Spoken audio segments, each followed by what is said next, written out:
Hello viewers, जैसे कि हमने अपने चैनल पर नोटिफिकेशन डाला था, उत्तराखंड लोक सेवा आयोग हरिद्वार में जो अपर निजी सचिव परीक्षा 2024 के लिए जो भर्तियां निकली थी उनके लिए हमने नोटिफिकेशन डाला था। लास्ट डेट के कुछ दिन पहले हम आपको हमेशा रिमाइंड करवाते हैं, अब भी वक्त है, अभी भी आप इनके लिए अप्लाई कर सकते हैं। 7 अगस्त मध्य रात्रि तक इसे भरने का टाइम है। प्रोसीजर्स क्या है इसे भरने का, डिस्क्रिप्शन में लिंक है, अगर आपको वो सब डिटेल्स देखनी है तो आप वहां से जाकर देख सकते हैं। आज का जो हमारा टॉपिक होगा वो होगा आवेदन पत्र को कैसे भरें। अगर आपने अब तक भी नहीं भरा है तो आप आवेदन पत्र को किस तरह से भर सकते हैं, उस पर हम आज का ये टॉपिक रखने वाले हैं। आज का ये सेशन रखने वाले हैं कि आवेदन पत्र को आपने कहाँ जाकर भरना है। उम्मीद है आप में से ज़्यादातर लोग आवेदन पत्र भर चुके होंगे। अगर अब भी आप आवेदन पत्र नहीं भर पा रहे हैं या किसी प्रकार की कोई समस्या आप देख रहे हैं उसको भरते समय, तो यहाँ पर हम आपको गाइड कर देते हैं।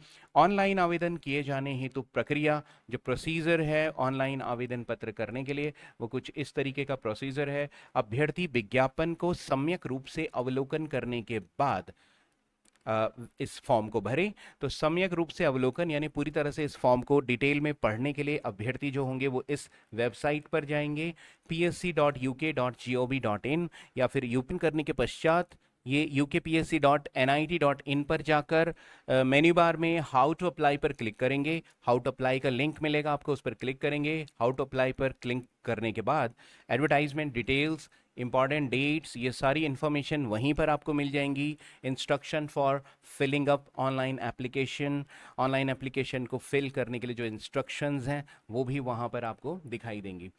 ये सब पढ़ने के बाद आप अप्लाई बटन पर क्लिक करें। अप्लाई नाउ पर क्लिक करने के बाद रजिस्ट्रेशन फॉर्म खुलेगा।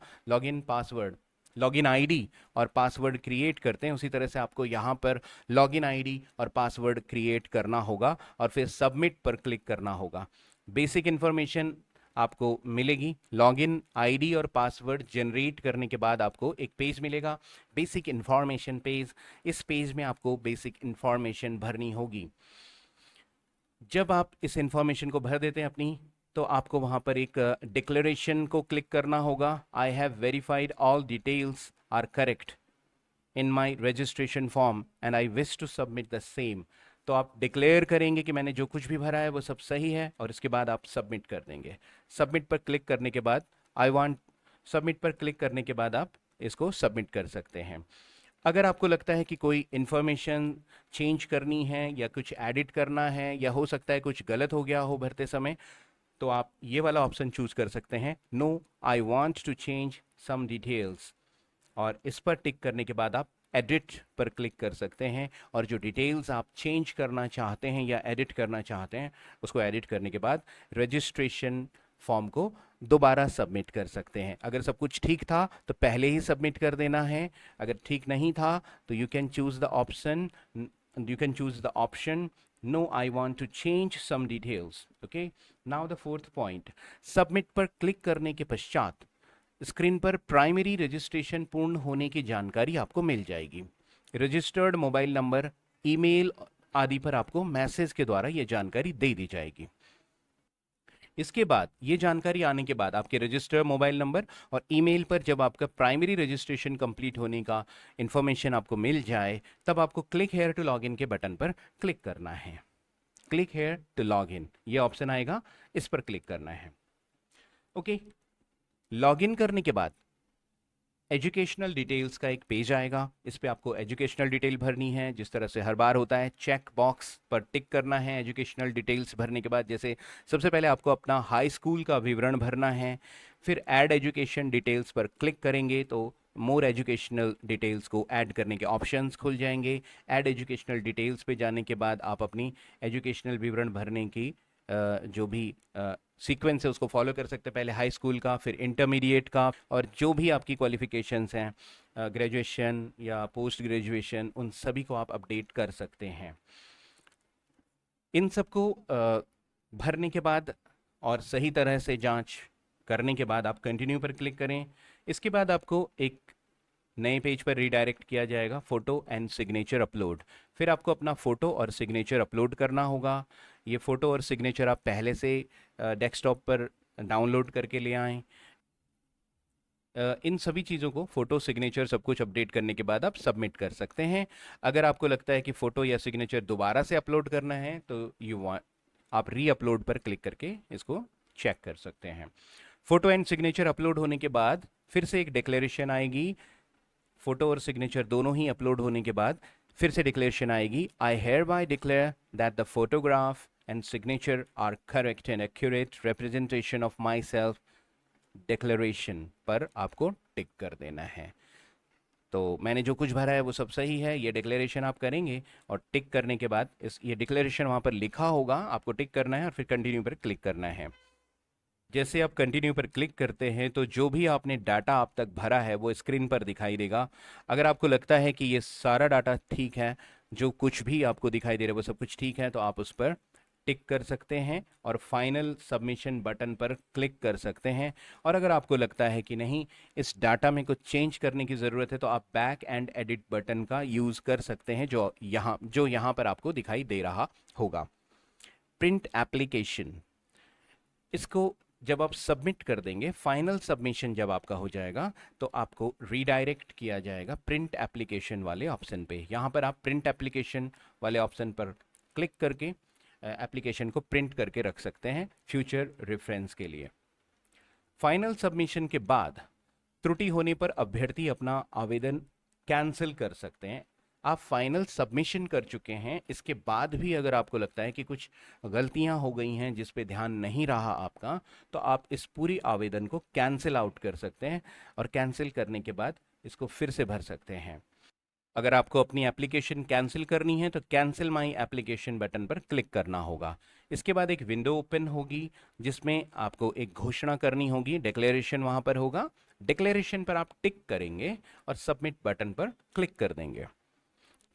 सबमिट पर क्लिक करने के बाद आपका जो रजिस्टर्ड मोबाइल नंबर है, जो पंजीकृत मोबाइल नंबर है आपका, उस पर आपको ओटीपी मिलेगा। इस ओटीपी को एंटर करने के बाद आप कैंसिल एप्लीकेशन बटन पर क्लिक करेंगे तो आपकी जो एप्लीकेशन है वो कैंसिल आउट हो जाएगी। ओके, तो जो कुछ भी आपने फिल किया था वो कैंसिल हो जाएगा। कैंसिल होने के बाद आप इसे दोबारा से भरकर सभी प्रोसेसेस को रिपीट कर सकते हैं। यहाँ पर कुछ नोट करने वाली बात है, फाइनल सबमिशन से पूर्व अभ्यर्थी द्वारा आवेदन पत्र में त्रुटि की दशा में बैक या एडिट बटन पर क्लिक कर फॉर्म में वापस जाकर त्रुटि में संशोधन किया जा सकता है।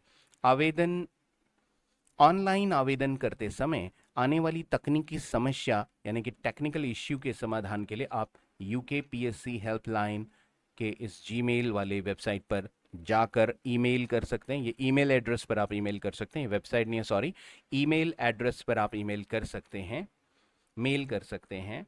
फाइनल सबमिशन के बाद भरे गए डाटा में अभ्यर्थी द्वारा किसी भी प्रकार का संशोधन नहीं किया जा सकेगा।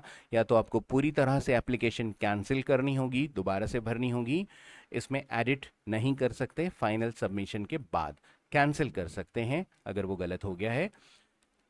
और थर्ड पॉइंट है जो काफ़ी इंपॉर्टेंट है, जब आप रजिस्ट्रेशन प्रोसेस करते हैं, एक तो एप्लीकेशन का प्रोसेस है एप्लीकेशन को भरने का, एप्लीकेशन भरने से पहले जब आप रजिस्ट्रेशन प्रोसेस कर रहे होंगे, वहाँ पर मोबाइल नंबर अगर आपने गलत एंटर कर दिया तो उसे आप कभी भी एडिट नहीं कर पाएंगे। मोबाइल नंबर आप कभी भी दोबारा एडिट नहीं कर पाएंगे। इसलिए मोबाइल नंबर जब आप फिल कर रहे हैं तो आपको बहुत सीरियसली वहाँ पर ध्यान देना है, बहुत ज़्यादा सतर्क होकर भरना है कि आपका मोबाइल नंबर बिल्कुल गलत ना हो। बाकी की चीज़ें कैंसिल करके या कुछ और ऑप्शंस का यूज़ करके बाद में भी बदली जा सकती हैं, लेकिन मोबाइल नंबर आप केवल एक बार एंटर कर सकते हैं, वही आपका फाइनल मोबाइल नंबर होगा। फिर एक और यहाँ पर पॉइंट आता है, ऑनलाइन आवेदन में संशोधन और परिवर्तन की प्रक्रिया। ऑनलाइन आवेदन में परिवर्तन की प्रक्रिया ये तब की बात है जब आपकी लास्ट डेट चली जाती है। अगर आपको लगता है कि आपने फॉर्म सबमिट कर दिया है और सब कुछ फाइनल सबमिशन हो गया है और अब आपके पास कैंसिल करने का भी कोई ऑप्शन नहीं है, तो उसके बाद भी अंतिम तिथि, ऑनलाइन आवेदन करने की जो अंतिम तिथि है जो कि 7 अगस्त को है, वो 7 अगस्त की डेट जब चली जाएगी, यानी अंतिम तिथि जब समाप्त हो जाएगी, उसके 5 कार्य दिवस के बाद, यानी 7 और 5 12 अगस्त आप मान के चल सकते हैं। 12 अगस्त के बाद एक बार फिर से एडिट और करेक्शन का लिंक खोला जाएगा। आवेदन पत्र अगर आपको लगता है फाइनल सबमिशन के बाद भी एडिट करने की ज़रूरत है या करेक्ट करने की ज़रूरत है, तो आवेदन की अंतिम तिथि 7 अगस्त तक आप ऐसा नहीं कर पाएंगे। 7 अगस्त के बाद 5 कार्य दिवस यानी कि 12 अगस्त के आसपास ये लिंक फिर से खोला जाएगा। 12 अगस्त को मान के चलिए कि ये लिंक फिर से खोला जाएगा। कौन सा link? Edit and correction. Edit और करेक्शन के लिए इस लिंक की जो समय अवधि होगी वो 10 दिन की होगी। 10 डेज के लिए ये फिर से खोला जाएगा, यानी 12 अगस्त से 22 अगस्त तक आप फिर से, ये एडिट वाला ऑप्शन आपके लिए खुल जाएगा, आप फिर से उसमें कुछ एडिट कर सकते हैं। जिन अभ्यर्थियों द्वारा आवेदन प्रक्रिया पूर्ण की है, केवल वो ही अभ्यर्थी यहां पर ईमेल आईडी और पासवर्ड से लॉगिन कर पाएंगे। केवल वही अभ्यर्थी यहां पर लॉगिन कर पाएंगे जिन्होंने आवेदन प्रक्रिया पहले पूर्ण की है। यानी यहां पे एडिट किया जा सकता है, न्यू एप्लीकेशन या फिर नया आवेदन इन 10 दिनों में नहीं किया जा सकता। इसका पर्पस सिर्फ एडिट एंड करेक्शन है। लॉगिन करने के पश्चात अभ्यर्थी शर्तानुसार अपने भरे डाटा में मोबाइल नंबर, ईमेल आईडी को छोड़कर, इसके बाद भी यहां पर लॉगिन करने के बाद भी ये जो 10 डेज के लिए विंडो खुलेगी, यहां पर भी आप एडिट कर सकते हैं, चेंज कर सकते हैं, करेक्ट कर सकते हैं, बट मोबाइल नंबर और ईमेल आईडी को नहीं करेक्ट कर सकते। उसके लिए एक ही चांस है, जैसा कि पहले भी बताया जा चुका है। बाकी की चीज़ों को आप एडिट कर पाएंगे इन 10 डेज में, लेकिन मोबाइल नंबर और ईमेल आईडी यहां पर भी एडिट नहीं किया जा सकता। एडिट और करेक्शन की प्रक्रिया पूर्ण होने के पश्चात एडिटेड डाटा को ही अंतिम माना जाएगा, यानी ये विंडो बार बार नहीं खुलेगी आपके लिए। अब जो आप एडिट कर चुके हैं वो फाइनल माना जाएगा। अभ्यर्थी द्वारा श्रेणी उप श्रेणी में परिवर्तन किए जाने पर अभ्यर्थियों को परिवर्तित श्रेणी उप श्रेणी का शुल्क विज्ञापन की शर्तों के अनुसार देना होगा। ठीक है, जो भी यहाँ पर शुल्क है वो आपको देना ही होगा।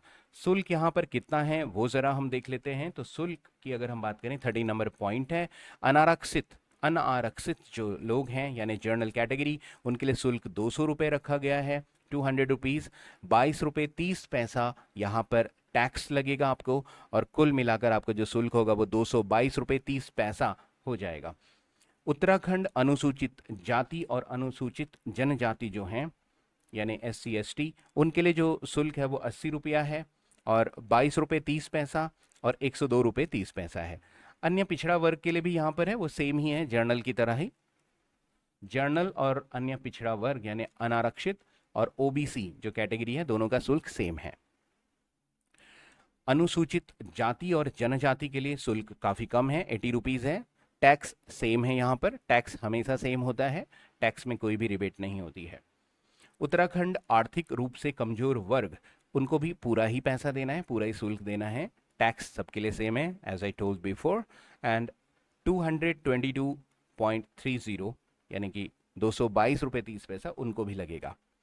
शारीरिक दिव्यांग अगर हैं तो उनको कोई शुल्क नहीं देना है। शारीरिक रूप से अक्षम जो लोग हैं, दिव्यांग जिन्हें हम बोलेंगे, उनको कोई शुल्क यहाँ पर नहीं देना है, और टैक्स उन्हें भी देना है, और उनको केवल टैक्स ही देना है, 22 रुपये 30 पैसे। उत्तराखंड राज्य से संचालित स्वैच्छिक राजकीय गृहों में निवासरत अनाथ बच्चे, जो राजकीय गृहों में निवासरत अनाथ बच्चे हैं, उनको भी कोई शुल्क नहीं देना है, और किसी भी तरह का उन्हें टैक्स भी नहीं देना है, यानी उनके लिए कंप्लीटली फ्री ये प्रोसेस है। ओके, तो इस तरह से आप आवेदन पत्र को भर सकते हैं। ये आपके शुल्क की डिटेल है।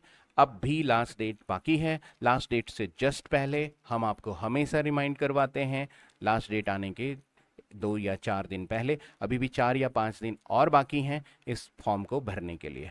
ओके व्यूअर्स, फिर आएंगे नेक्स्ट इन्फॉर्मेशन लेके। Till then, bye bye.